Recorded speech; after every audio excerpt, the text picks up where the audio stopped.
Good morning, Raleigh. Happy to be back for another episode and another interview. We're coming at you from Raleigh Founded, downtown Raleigh, in the Influence podcasting studio, who now produce our podcast, which is very exciting. And I'm sitting here with my favourite cup of coffee from Raleigh, Heirloom Cafe, and we're here with Chuan Tsay. I'm very, very excited. Yes, excited to have the founder of Heirloom Brewshop here, and you're just around the corner in the warehouse district. And you kind of saved us when we moved back to Raleigh in 2017 because being Aussies, we're pretty fussy with our coffee. I mean, we might be a bit biased, but we think Australia makes some of the best coffee in the world. And when we first moved to Raleigh in 2004, there weren't a lot of options, but it's kind of evolved with the food scene and the craft beer scene, I think. Yeah.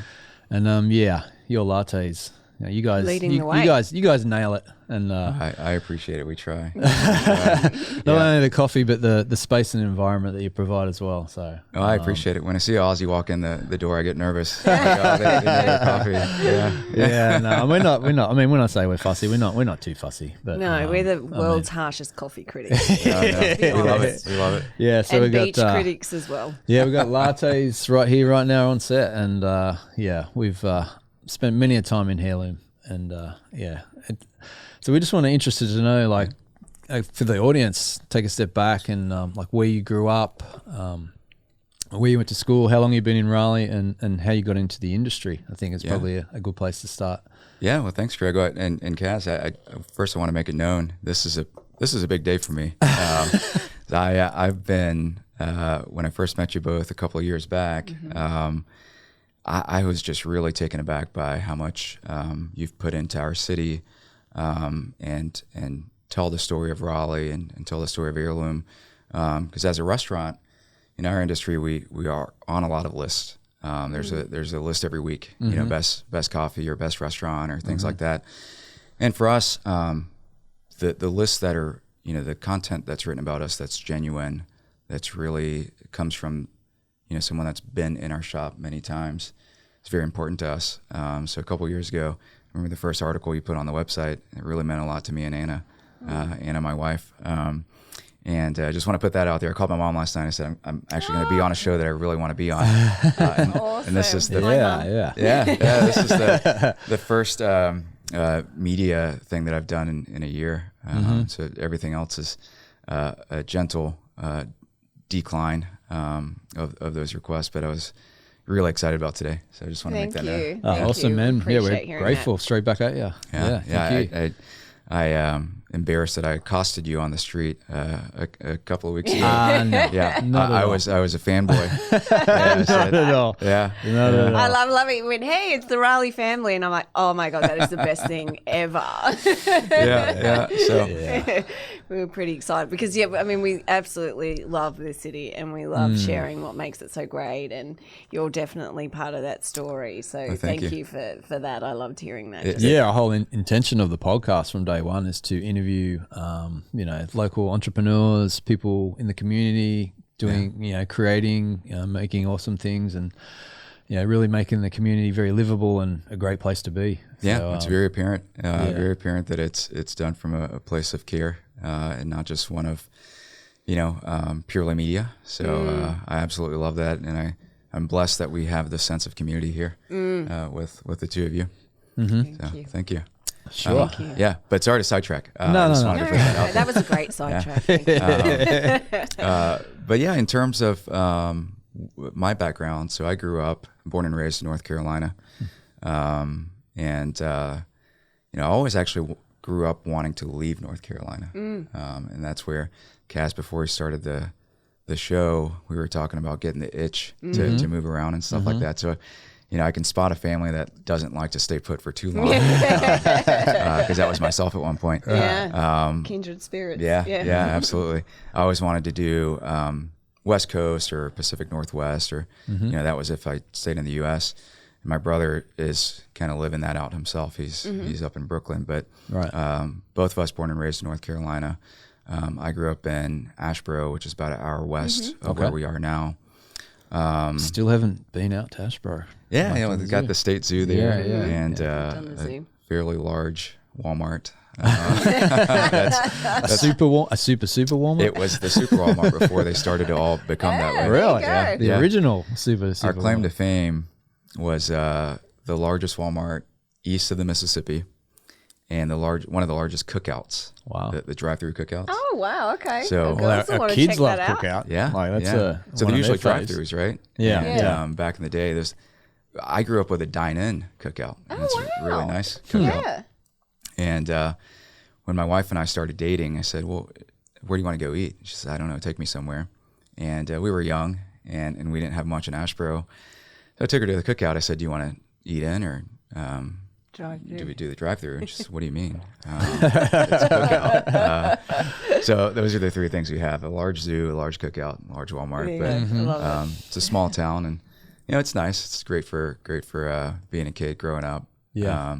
That's where I spent my time all up until high school, and I moved here in 2004 for college. I went to NC State, and I've been here since, and I've been loving it. Awesome. I didn't even know what's the drive time from Asheboro to Raleigh. It's about an hour. It's about an hour. Okay, so easy day trip. Not too bad. Yeah. Would you come into Raleigh much at all growing up, or? Yeah.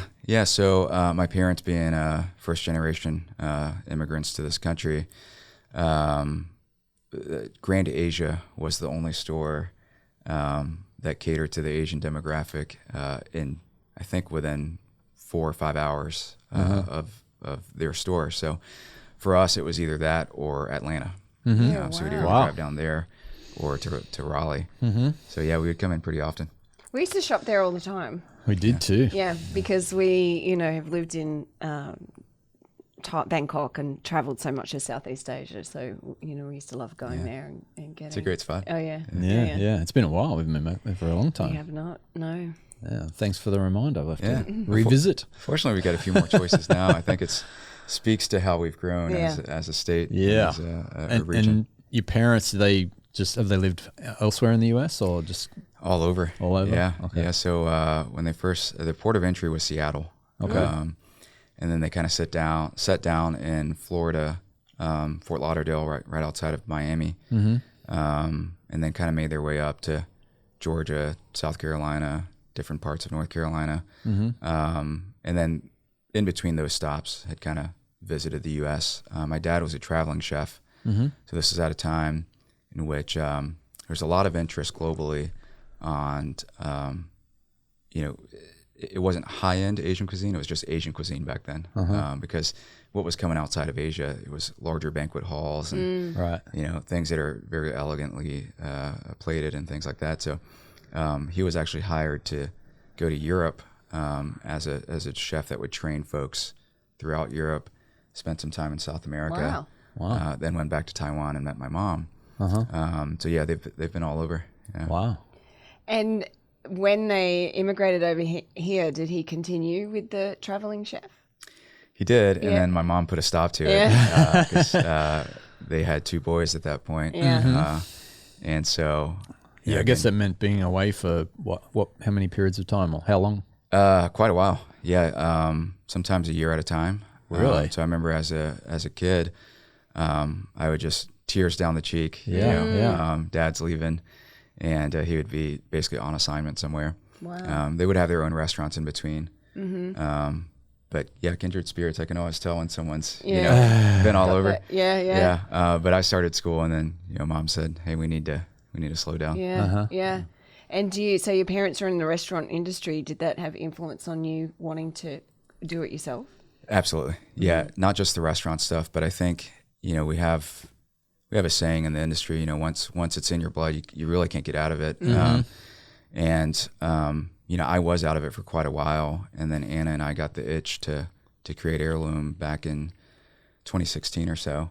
But it really, growing up in a restaurant family, it kind of changes your perspective on everything. Even when I'm doing non-hospitality type of things. Yeah. There's always that kind of, you approach things a little differently. Yeah. And Anna, was she the same, involved in the restaurant industry, or was that something she was already in it? Yeah. That's she was in it from as a child as well. Her parents came to the U.S. as political refugees from Laos. Wow. That was at a time where people were getting airlifted out of Laos because of the Vietnam War. Mm-hmm. And her parents settled in Maryland, right outside of D.C. She was born in Silver Spring. They made their way down here, and just kind of the quote unquote American dream. Just started to work their way up to owning restaurants, and had a big support group and big community around that. Mm-hmm. And a lot of those folks have spawned off to open their own restaurants. So, Wow. Yeah. And you met her in Asheboro as well? I met her here. Actually. Oh, you met her here? Yeah. She's from Greensboro, which is half hour up. What, through state or just out socially some other way? One of her cousins is a friend of mine. So we met in school, and we're both friends at state, and I met her there. And she was visiting him, and right before the visit, he told all the guys, do not talk to my cousin or my sister. They're here to visit, but they're not here to visit you. We were all 18-year-old boys. And I kept my promise. I didn't talk to either one of them really, besides, hey, hello. But then I ended up being the one that married his cousin That's 5 years later. Broke the rules. What did you do at state? So oddly enough, I barely went to class. There you go. Bit of tailgating? A lot of Did you tailgating. get into the sports side of things? Or Love football season. Okay. That's what I love about Carter October Finley. now.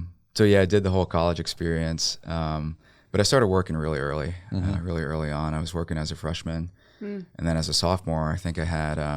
What jobs were you doing? So I actually interned with the U.S. federal government. I worked for Secretary of Labor at the time, and that was something that one of my best friends pushed me to get into. He said, "You need to get an internship." I said, "Okay," and then that really propelled me to look into other things. So by the time I was a sophomore, I think I was working four jobs simultaneously, and none of those were in state. So I worked for American Airlines. My office was in Dallas. I worked for a startup, tech startup, funded with a few $1 million in angel investment. That was based out of Pittsburgh, and they were going head to head with Facebook at the time. Wow. Failed, obviously, and a couple other things in between. So it was really just kind of flying all over and not going to class. I was gonna say, how did you manage that? A range of experiences, but not hospitality. Not hospitality. Well, actually, I ended up, by the time I was a junior, I actually started going back into restaurants. Okay. But I think it was a lot of just naivete, if you will. Yeah.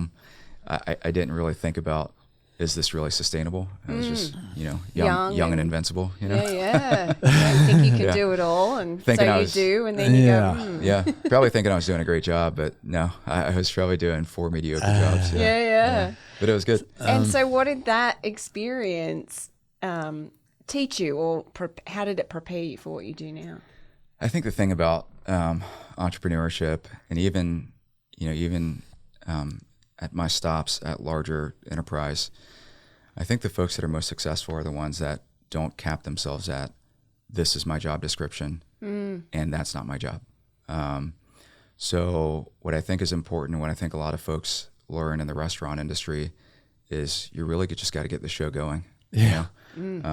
There's no, hey, I don't do the HR bit, or I don't do the dishes bit, or I don't do this or that.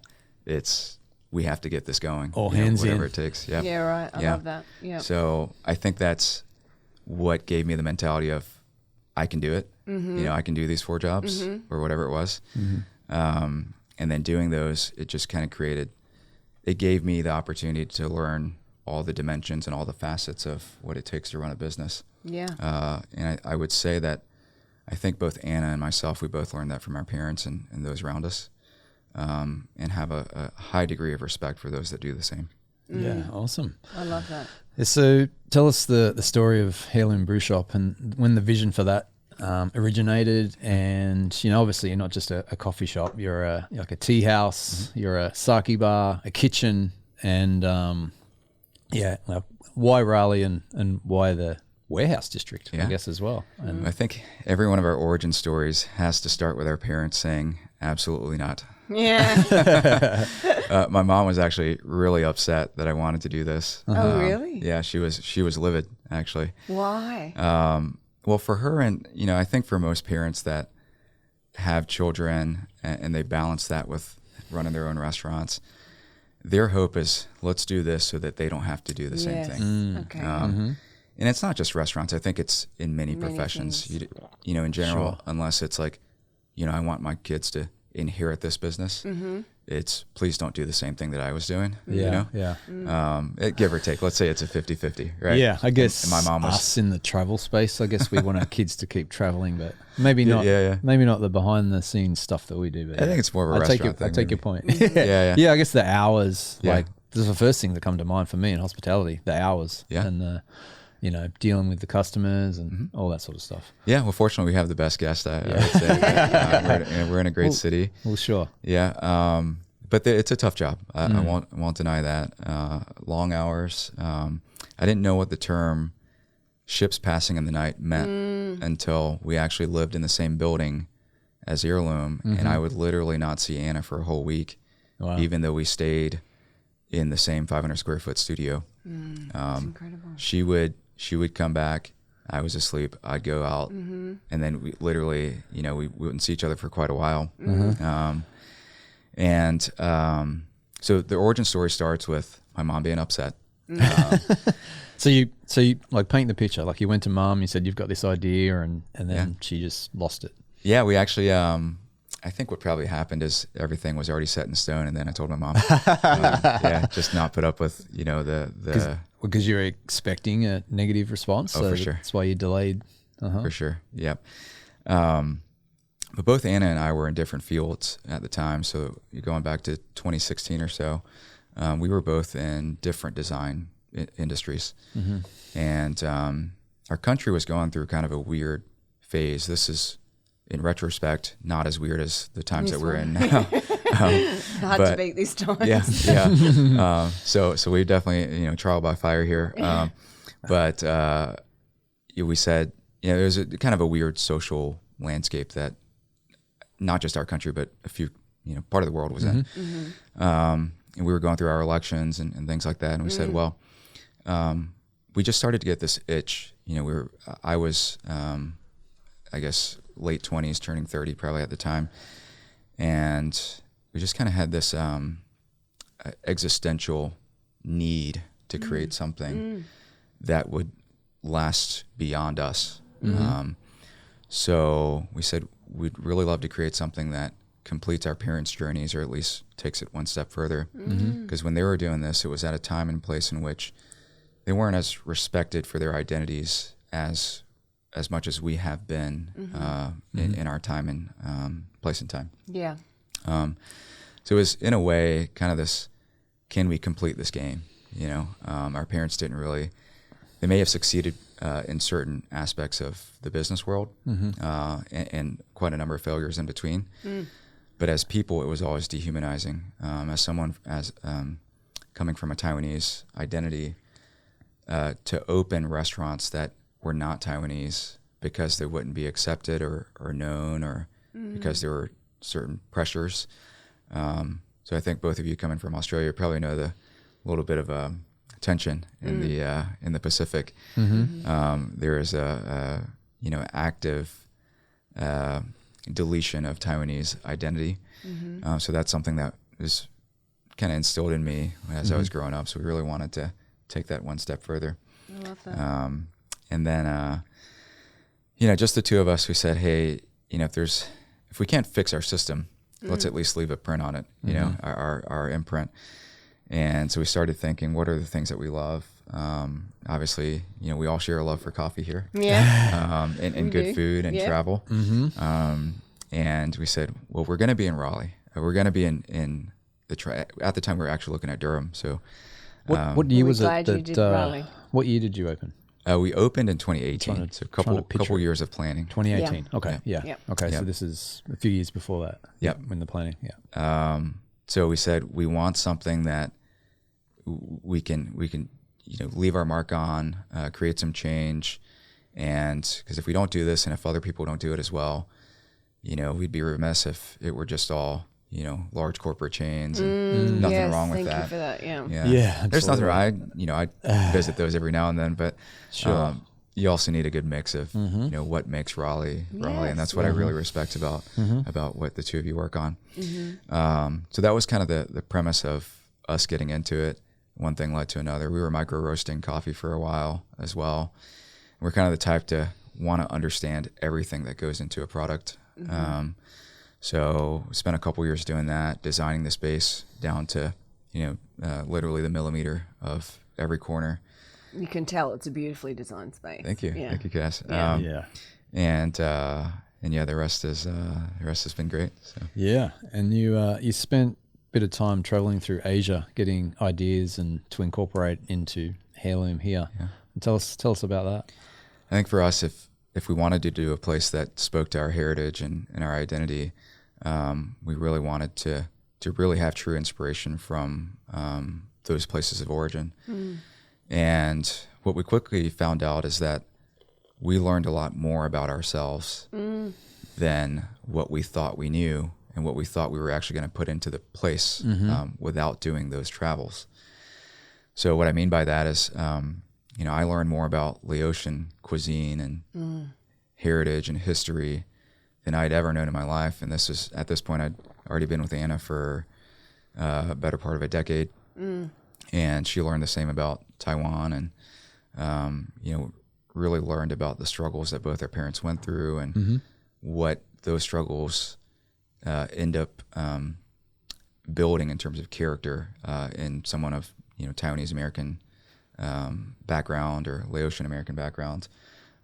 Certain things drive, you know, different people. And so we learned a lot about that touring Asia. And was that the first time either of you had been to Taiwan and together? Laos? Together. Okay. And you just went to Taiwan and Laos, or you went to other places? So Taiwan was on a different trip, and then both Anna and myself, we went to Laos, Thailand, different parts of Thailand, and Japan in one series. And one of the most unique feelings I had was in Shibuya, Japan. As an Asian American growing up in the South in the U.S., I never actually noticed until I was in Japan. There was almost a solace that we felt where we disappeared into the crowd. And I know this sounds strange, but you know, someone that looks a bit different in most parts of North Carolina, there is sometimes somewhat of a noise or a pressure that you carry. It sounds weird, but there was a feeling that we'd never experienced before where we were different, but we were also not, it was a different sense of uniquity that we felt there. And I just felt this lift of pressure off of me. And was that pressure, you didn't realize that pressure was there until you experienced this? Yeah, it was strange. Feeling. It was strange. I took a picture of it at the moment that I was standing in a crowd. And I said, no one is really paying attention to me. Everyone's just kind of going about their own business. Yeah, right. And there's no friction whatsoever, even though there's thousands of people on the street. And no one really cares about what your background is.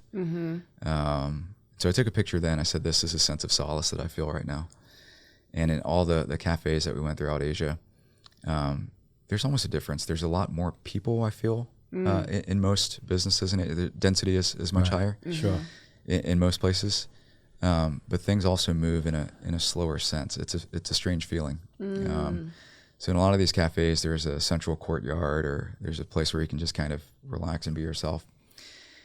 And I said, oddly enough, all the places that I love in Raleigh, downtown, I honestly feel like there's not that sense of solitude that I'm looking for, that I'm now experiencing, and I didn't know that I wanted. And we went back and said, we have to design something that we can enjoy ourselves as well. So.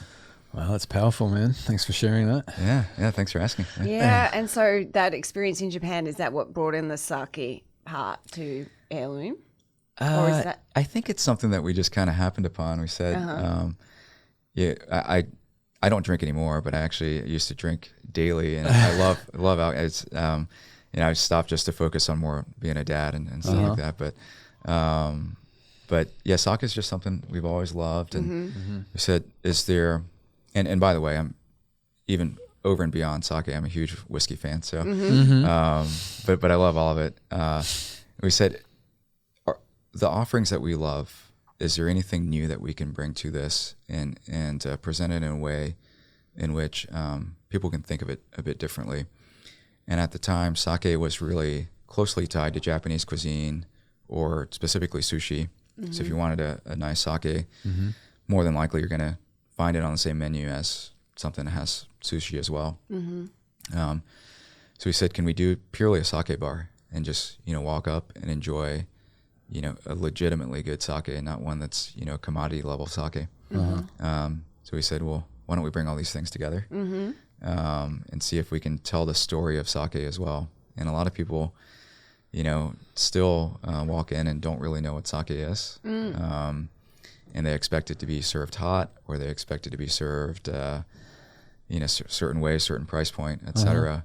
So sake is really just rice and water. There's not much else to it other than, aiding the fermentation and stuff like that. And I never realized, thought it was a wine with some rice in it. And I said, well, that's one way to think of it. It's more like a beer that's made from rice, but it's a whole other thing. Yeah.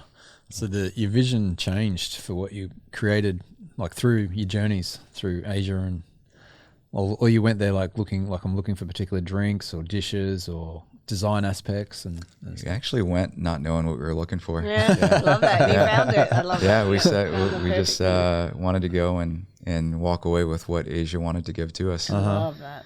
That's that open-mindedness that you need just in normal life, but as a traveler, if you want to have a great experience, it's just being open-minded to whatever is presented to you. Absolutely. And I love how you've created Heirloom from that open-mindedness concept, which I think really comes out in everything that you offer there. Obviously, we've mentioned the coffee, but also your food. I recently had your rice porridge, and it immediately took me back to Asia, and that's a very happy place for me. We lived in Bangkok, and rice porridge was our daily breakfast. And to just sit here in Raleigh and eat that rice porridge and be straight back in Bangkok, totally. The taste, the smells that just transfer you back there, and it's we used to, like, for 6 months, like rice, breakfast, lunch, and dinner, like the staple part of the dish. And it's moments like that take you. food. Like people travel for food. Oh, yeah. Like it's how you learn about a culture a lot. And having those dishes at Heirloom and walking in there and seeing the wooded slats, like that vision as well, like very memorable from Asian cafes that we've been into. So yeah, we were really inspired by one of our favorite architects, Kengo Kuma, who's known globally, and we knew of him years ago before we went to Japan. And there was actually a busy street we were on, and we looked up. We didn't go there with the intention of looking for one of his buildings, but we looked up and we said, "Oh my God, that's one of Kengo's buildings." And our ceiling is actually inspired by our love for his style of work. But most things in Heirloom are designed with intention, with a story behind it, and it could just be a story for ourselves that we don't, that we as creatives just need something to kind of anchor us to. Design something we love and not any number of a million other things, right? So the ceiling is, just briefly, it's a metaphor for people and communities. Every wooden slat, it represents a person. And when those slats come together to create the ceiling, that ceiling is our community. Wow. And so when you're across the street, and both of you are familiar with the view, there's a shutter effect to the ceiling, right? So if you look at it from street view, it looks kind of semi-solid. You can't really see all the negative space. And then as you get closer to the space, and once you stand in the dining room and look up, you can see our sprinkler system, our all the mechanics and all that. So it doesn't hide anything at all. So that's kind of how I feel about people. Is you have your first impression. As you get closer with them, they start to show more of themselves, and then you really get to know them. And then the last bit, we designed it with a wood that we knew would curve and bend over time and would gray out. So the color is a bit different. If you look at older pictures, it's kind of it was more brown or bronze, and and it started to wash out a little bit. And then decades from now, it's going to be gray. Oh, wow. And that's just like people. Over time, we bend. Wow. We stoop over a little bit. We don't stand as straight. Yeah. We gray out. And some earlier than others. I lost all mine. Oh man, it's like what is the wood? It's a cherry. Yeah. Okay. But what we don't lose is our beauty. So the slats are always going to be there. They won't fall down, but they will curve. So that's a love it, man. Oh my gosh, that's I got awesome. Goosebumps. That's so great. So much thought grace in and that. vision. Lovely. Yeah. So I'm going to look at it in a different way now when I go in. I'm sure everybody listening will too. Thank you, that symbolism and meaning there. long after we're gone, hopefully that thing is still there. I hope so. Yeah. And is there any special meaning there with the color, the pink color, which I absolutely love? Oh, the pink espresso machine. Yeah. I was going to say, like when you first walk into Heirloom, like immediately, like it's so sleek and clean and bright, like with a lot of natural light coming through the windows, which I love, and then you can't miss the pink espresso machine. Yeah. So the pink, we chose that color because this may be a bit strange, but at the time, pink wasn't what it is now. I'm not saying that we were at the forefront of anything. It was just a random, happenstance. But now you have what's referred to as millennial pink, or pink is kind of a trendy color these days. But when we started designing back in 2016, we had kind of this internal mission to flip the script of certain paradigms. So kitchens usually tend to be pretty male dominant. A lot of bars tend to be somewhat male dominant as well.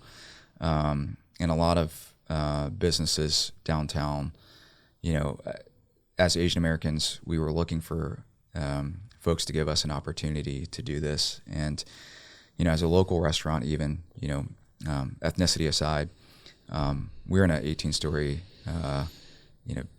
AAA, whatever you want to call it, high grade development. And generally developers will look for folks that have hundreds of businesses already. They're going to be more on the corporate or chain type of thing, and not in all cities, but especially in Raleigh, where a lot of money goes into the flagship building. But we were given the opportunity, and we felt very blessed to have that. Thank goodness you did. Yeah, well, I wouldn't think about that. Not being in the industry, but a lot goes into the selection process, and wow. So you approached them with the idea, or they, like the Dillon building we're talking about? It was kind of a symbiotic thing that happened. They were already talking to a few folks that we knew, and I think our name got through into the mix because we had a few leases on the table in Durham. We were about to sign them, and then we had a conversation with Kane Realty that manages the building that we're in, and it was a great conversation. And the person that we had that talk with, I still consider a mentor myself. I saw him a couple of days ago, and we kind of, one thing led to another, and we decided to move to Raleigh instead of Durham. But for the kitchen, again, being male dominant, our entire team, besides myself and one other person, when we launched, and I think for the most of the first year, was entirely female. And we also said, pink is one of those colors that's not as respected as it should be, because it's a lot of people are like, certain connotation. You don't really have that many connotations with, say, green, for example. Or right? True. Yeah. And we said, for whatever odd reason, we said we're going to do everything that's not expected. And now, And create something special from it. But now I look at it, I'm like, oh, it looks, just kind of trendy. Yeah. You set the trend. Yeah, but definitely unique, I guess, for Raleigh and the warehouse district. It's a fabulous space. So when you were under construction, you introduced the concept to the public, like you wrapped the windows with coverings and to tell the story. Yeah. Correct? Yep. Oh. Yeah. That's sad I missed that. Yeah. I have some pictures of it, so I'll share it with you. Yeah. But we had to somehow block the view of construction. So that was a requirement for us. That was given to us. Oh, okay. And usually, folks will, put up just a pattern of coming soon, like the architectural drawing or something. Exactly. Yeah. And if they don't have anything, then usually the general contractors will take the chance to put their name all over it, or they might spray paint it black or something like that. And we said, well, we're going to take this opportunity to at least, have the city get to, us, and us get to know the city, and we'll do this at least through this before we can open our doors. And I remember a lot of people, this is a story that I told a few years ago, but my mom was really upset about that as well. She said, please take them down, just spray paint over it, because one of the lasting effects of being in the position that her and my dad were in, there is some amount of post-traumatic stress that she still carries with her today. I don't think she realizes it, but as her son, definitely daily, I recognize it. But we wrote a note to Raleigh, and it was one of those like, we'll see you soon type of things, and this is what we want to build here. And she was really, really afraid of vandalism or us getting targeted. Did that happen? Never happened. Wow, never happened. Awesome. Great. Yeah, I'd love to see those images and stuff. Yeah, like I said, we missed that, unfortunately. It was always strange because I was actually on the other side of those windows most of the time. Yeah. And then, at least the times where I opened the door out and I would just see people out there reading them. And for us, it just meant a lot because, again, our goal was to take our parents' story one step further. And now you have people actually stopping and reading and getting excited versus connecting to your story. Versus 30 years ago targeting and wanting to, have them leave the community. So for us, even before Heirloom's doors were open, it just felt like a sense of success for us, at least personal success. And how does your mom feel about it now? So I remember specifically there was one day that really validated, and I think for her, even though she didn't put it into these words, I could tell that she understood that her journey was complete. Oh, wow. It was a really big surprise for me one day. This was a couple years ago, and I was walking around. I had my phone on me and it started going off like crazy, just nonstop vibrating. And it was around, I'd say 9:30 or 10 in the morning, and it was a lot of congratulations. And it started to, it was just a state of confusion for myself, and I wasn't with Anna, and we both were receiving texts simultaneously. And Bon Appetit had just released their top 50 for the year, and we were one of the best new restaurants in the country. Amazing. And some cred right there. And I ashamed to say, I actually don't subscribe to. I mean, I really respect Bon Appetit, right. but I was so busy. Somebody that else year. told you about it? I'm not on YouTube or magazines much and stuff. And it took me a while to understand the gravity of what that meant. And so I called my mom and said, "Oh, we just won," and she knew Bon Appetit, and she just broke down on the phone and just could not stop crying for a while. And I just in conversations with her after that, I understood that she knew that it wasn't just for Heirloom, but Heirloom, we told our parents, was a dedication for their struggles. So I know she knew what that meant. So amazing. And were Anna's parents in the same way? Absolutely. Yeah. I think children of immigrants kind of, a lot of us have a understanding that our parents don't show as much emotion. I don't know, this is overgeneralization, but a lot of, like, Anna's parents, having gone through refugee camps and stuff, they're a bit more reserved about their emotions. And my parents, the same, for different reasons, but they're very genuine with their appreciation of that award, amongst others, since then. But really, just to get back to the original question, my mom still has a bit of that angst, I guess, of why are you still doing this? But there is, that validation of, okay, this is what it's resulted in. Fantastic. And how does Bon Appetit find you? Like, do you know how that process works? It's a very closed process to me. Yeah. We actually knew after the fact that their team had visited, And that's why that list actually meant a lot to us as well, because we knew they had spent time there and they scouted it. We actually knew because they asked someone else locally to host them there, to actually take them there and so they wouldn't just show up alone.